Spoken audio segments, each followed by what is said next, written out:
Arkitek Indonesia bikin takjub dunia.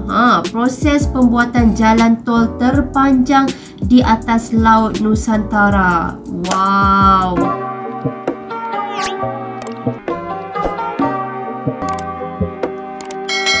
Hai, Assalamualaikum guys. Welcome back to my YouTube channel. Hi guys. Okay, seperti biasa guys, buat kalian semua yang menonton video reaction Nora ini, Nora akan sentiasa mendoakan untuk kalian terlebih dahulu agar sentiasa diberikan kesihatan tubuh badan yang sihat dan sentiasa dipermudahkan segala urusan kehidupan seharian kita. Okay, InsyaAllah. Terima kasih semua yang masuk menonton, dan kali ini bertemu kita lagi guys dengan Nora, dan terima kasih semua yang masuk dan klik menonton video reaction Nora ini. Dan untuk kali ini guys, okay, Nora akan mereaksi satu video daripada channel Update Pro guys, dan videonya pula bertajuk Arkitek Indonesia bikin takjub dunia. Proses pembuatan jalan tol terpanjang di atas laut Nusantara. Wow, okay. Wow, sangat-sangat luar biasa guys. Okay, jadi bagaimanakah video ini? Apakah informasinya itu? Jom guys, kita sama-sama menonton video ini dan kita semak video ini bersama. Let's go. Okay guys, okay, itu dia.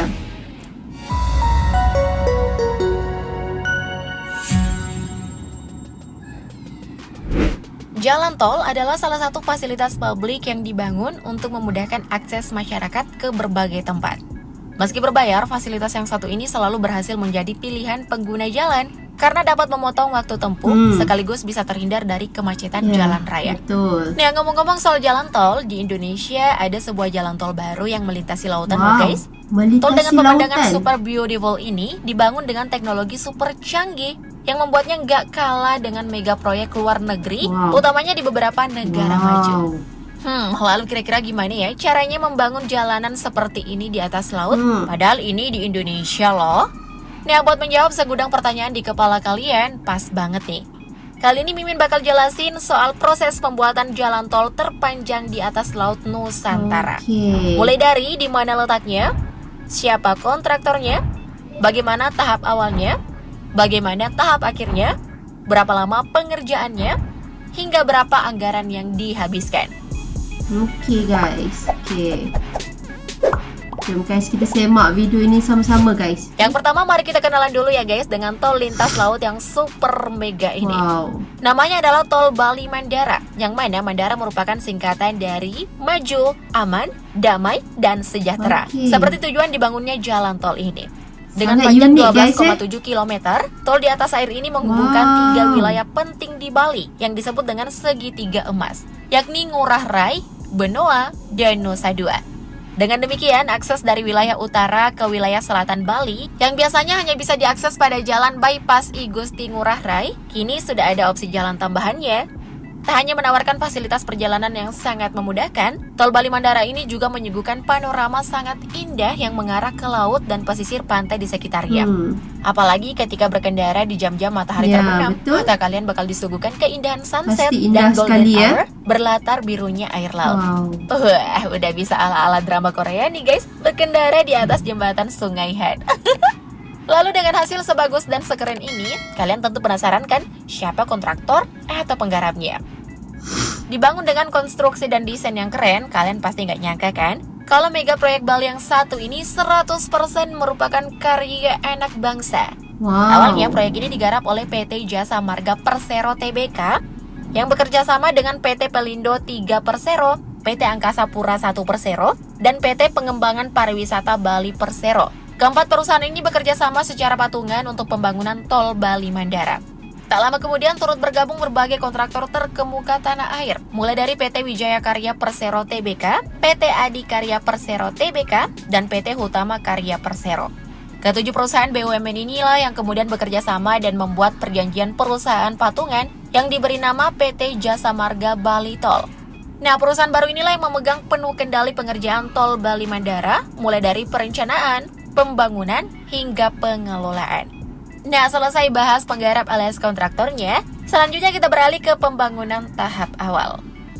Untuk pembangunan Tol Bali Mandara sendiri sebenarnya dibagi dalam beberapa paket pengerjaan yang dikerjakan secara bersamaan dan paralel. Hanya saja kontraktor untuk setiap paketnya yang berbeda-beda.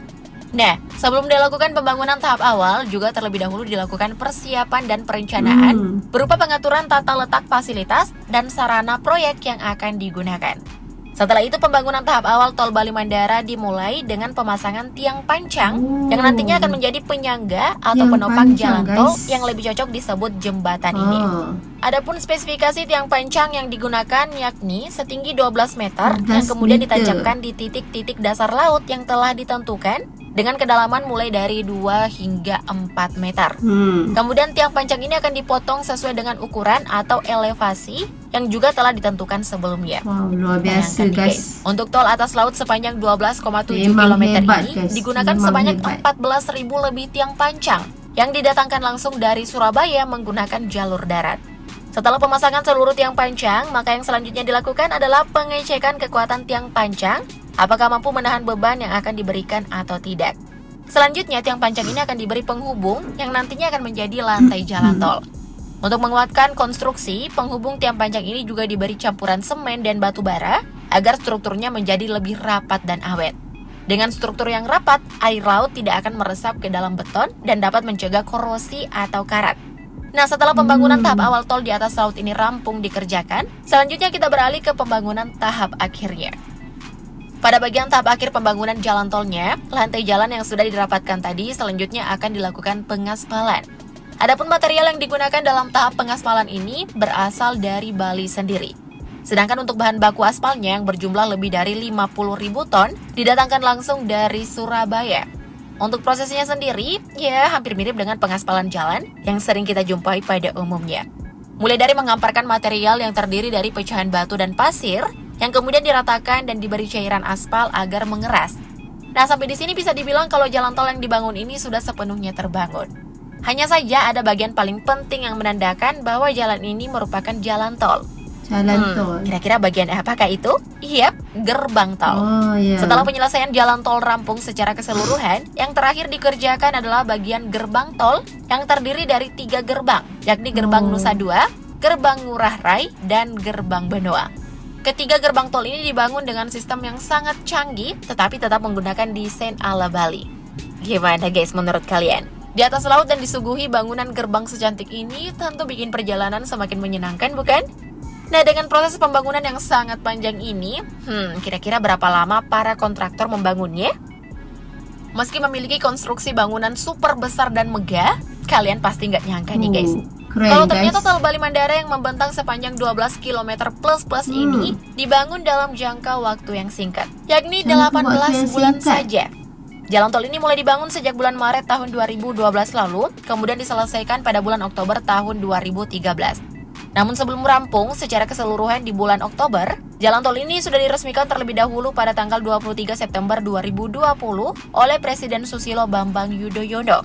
Jalan tol ini pun menjadi salah satu rute yang dilalui oleh beberapa pimpinan negara lain yang pada saat itu sedang mengikuti KTT APEC. Wah, sebuah kebanggaan tersendiri bukan bagi warga Indonesia, khususnya Bali? Betul. Lalu dengan waktu pengerjaan yang kurang dari 2 tahun ini, kira-kira berapa biaya yang dihabiskan?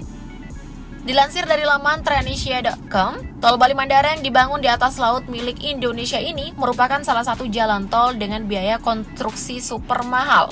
Untuk tol yang menghubungkan segitiga emas di Bali ini disebut-sebut menghabiskan dana sebesar 14,1 triliun rupiah.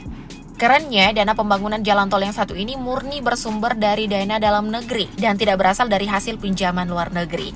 Tol yang satu ini diketahui mendapatkan suntikan dana dari hasil patungan konsorsium BUMN yang mana 2,4 triliun rupiahnya merupakan biaya investasi yang menggunakan dana internal perusahaan.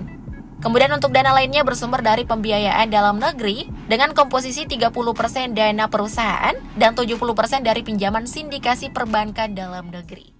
Oke guys, so itu dia video yang kita menonton tadi. Oke, arkitek Indonesia bikin takjub dunia guys. Oke, proses pembuatan jalan tol terpanjang di atas laut Nusantara. Wow, yang ini dinamakan tadi namanya adalah Tol Bali Mandara. Dan tol ini guys dibina sendiri oleh anak bangsa Indonesia guys. Ya Allah ya Tuanku, sungguh-sungguh luar biasa guys. Okay, sangat membanggakan buat rakyat Indonesia. Okay, memang terbaik sekali kerananya anak bangsa sendiri ya yang membina, mencipta laluan tol tersebut, okay, di atas laut. Jadi memudahkan ramai pengguna jalan raya guys, okay, dan dapat menghindari daripada berlakunya orang kata tu kesesakan jalan raya ya. Jadi memang bagus sekali, memang bijak sekali guys, okay.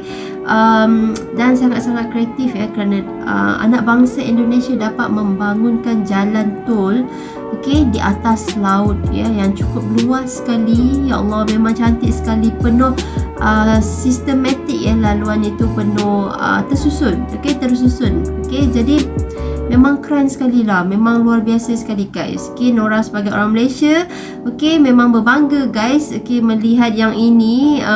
Memang luar biasa sekali. Okay, kita bangga dengan negara jiran tetangga kita, okay, kerana mereka sangat-sangat kreatif, okay, dalam membangunkan orang kata tu kemudahan untuk pengguna jalan raya. Okay, memang terbaik sekali guys.